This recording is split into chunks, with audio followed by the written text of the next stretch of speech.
आप सभी का स्वागत है। जैसा कि हमने पहले डिसाइड किया था कि जो इन्फॉर्मेशन आपको चाहिए आप उसे कमेंट में लिख दें, उसके हिसाब से फिर हम लोग आपको इन्फॉर्मेशन की डिटेल देना शुरू करेंगे।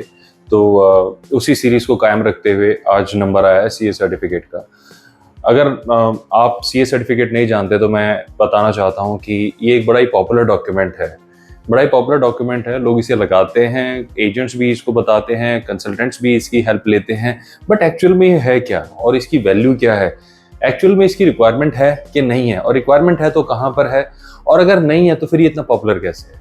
तो ये सारे क्वेश्चंस हैं जो कमेंट्स में आप लोग पूछ रहे हैं, और ये इंफॉर्मेशन इस वीडियो में आपको अच्छे से मिल जाएगी। तो इस वीडियो को एंड तक देखिए ताकि आपको सीए सर्टिफिकेट यूज़ करना अच्छे से आए और आप इससे अपने वीज़ा के चांसेस को बढ़ा सकें, और किन केसेस में इसको बिल्कुल यूज़ नहीं करना चाहिए जहां पे अल्टीमेटली आपके वीज़ा के चांसेस कॉम्प्रोमाइज़ हो सकते हैं।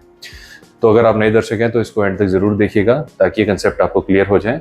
और अगर आप चाहें तो इस चैनल को सब्सक्राइब भी कर सकते हैं, क्योंकि ऐसी इन्फॉर्मेशन वीज़ा और इमिग्रेशन और ट्रैवल को लेके इस चैनल पर अपलोड होती रहती है। तो सीए सर्टिफिकेट यानी चार्टर्ड अकाउंटेंट सर्टिफिकेट, सीए यानी जो हमारे टैक्स भरते हैं। मोटी मोटी नॉलेज तो हमें यही है कि सीए कौन है, जो हमारे टैक्स फाइल करते हैं, करेक्ट। तो सीए सर्टिफिकेट का मतलब, उसमें लोग क्या करते हैं कि एक सीए के पास जाते हैं कि उसको कहते हैं कि भाई आप मेरा ना टोटल वर्थ डिक्लेयर कर दो, एक पेपर पे अपने लेटर हेड पे डिक्लेयर कर दो कि मेरी टोटल वर्थ क्या है। तो सीए कहता है ठीक है, आप मुझे बताएं आपके पास क्या क्या है। वो कहते हैं मेरे पास देखिए ये कैश है इतना, ये देखिए मेरे पास ये ज्वेलरी है, और मेरे अकाउंट में इतने बैलेंस है, मेरा ये इन्वेस्टमेंट है, मेरी ये प्रॉपर्टी है, और इतने के मेरे शेयर मार्केट में शेयर भी हैं, या जो भी वटेवर उनके पास है। इनफैक्ट यहाँ पे तो व्हीकल्स को भी लगा देते हैं कि मेरे पास गाड़ी है, बाइक है, इससे भी लगा दीजिए। तो वो सीए जो होते हैं वो एक सर्टिफिकेट इशू कर देते हैं अपने लेटर हेड पे साइन स्टैंप लगा के कि भाई मेरे पास जो डॉक्यूमेंट लाए गए थे उसके हिसाब से तो इनकी वैल्यू ये है, ओके। और लोग इसे वीजा के केसेस में लगाते हैं ये सोच के कि इससे वीजा के चांसेस बढ़ेंगे। हमने लास्ट वीडियो में वैल्यूएशन रिपोर्ट की बात की थी।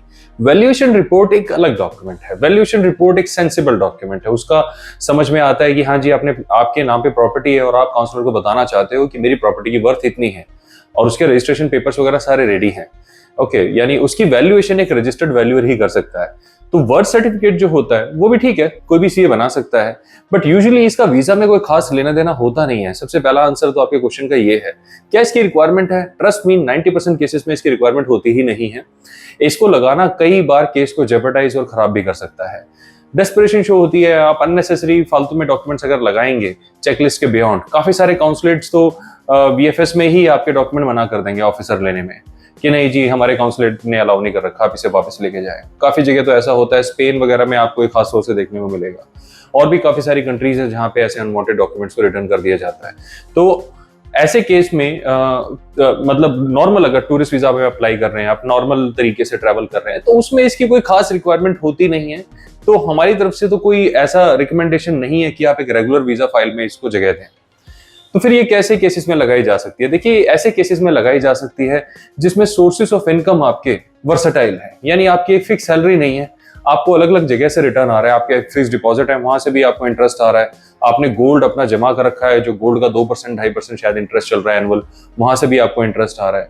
तो अगर ऐसे वर्सेटाइल इन्वेस्टमेंट है, या फिर आपने म्यूचुअल फंड लिया हुआ है, वहां से भी अगर आपने मंथली इंटरेस्ट पे मतलब ले रखा है तो वहां से भी आपको आ रहा है, या डिविडेंड आपको किसी कंपनी से आ रहा है, किसी शेयर से आ रहा है, तो ऐसे केसेस में वर्थ सर्टिफिकेट लगा के आप अपनी टोटल इनकम को डिक्लेयर कर सकते हैं, कंसोलिडेट कर सकते हैं। जी मेरे 10,000 यहाँ से आते हैं, 12 यहाँ से आते हैं, 8 यहाँ से आते हैं, 20 यहाँ से आते हैं, टोटल मेरे 50,000 रुपए आते हैं, यहाँ पे समझ में आता है।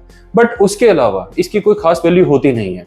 एक नॉर्मल टूरिस्ट वीजा फाइल में आप इसको अगर लगाते हैं तो काउंसलर को भी ये डॉक्यूमेंट कुछ खास समझ में आएगा नहीं।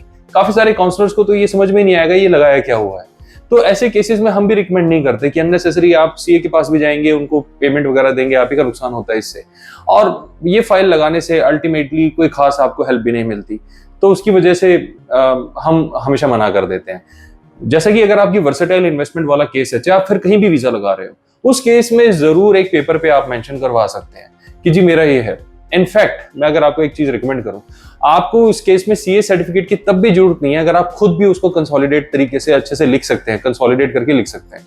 अगर आपको लगता है कि मैं ठीक से नहीं लिख पाऊंगा तो आप तब सीए के पास जाके उन पे लिखवा सकते हैं, बट वो तभी जब आपकी इन्वेस्टमेंट आपकी रिटर्न या आपकी इनकम वर्सेटाइल तरीके से आती है, एक सोर्स से नहीं आती, मल्टीपल सोर्स से आती है। उस केसेस में आप हेल्प ले सकते हैं। अदरवाइज कोई इसकी खास हेल्प की कोई जरूरत नहीं होती, हम इसको बिल्कुल रिकमेंड नहीं करते। आप अपनी फाइल को स्ट्रांग बनाने के चक्कर में ऐसा ना हो वीक बना दें। तो इसीलिए मैं आपको बताना चाह रहा था कि सीए सर्टिफिकेट अगर आप कनाडा, ऑस्ट्रेलिया, यूएस कहीं पर भी लगाने वाले हैं तो सोच समझ के लगाएं। तो मुझे उम्मीद है इस वीडियो के थ्रू, इस छोटी सी वीडियो के थ्रू आपको ये सीए सर्टिफिकेट का जो भी कंसेप्ट है वो क्लियर हो गया होगा। अगर आपके और भी क्वेश्चन कंसर्न है जिसके बारे में आप इन्फॉर्मेशन चाहते हैं तो आप उसे कमेंट कर सकते हैं। Definitely will come back. Bye bye, have a nice day.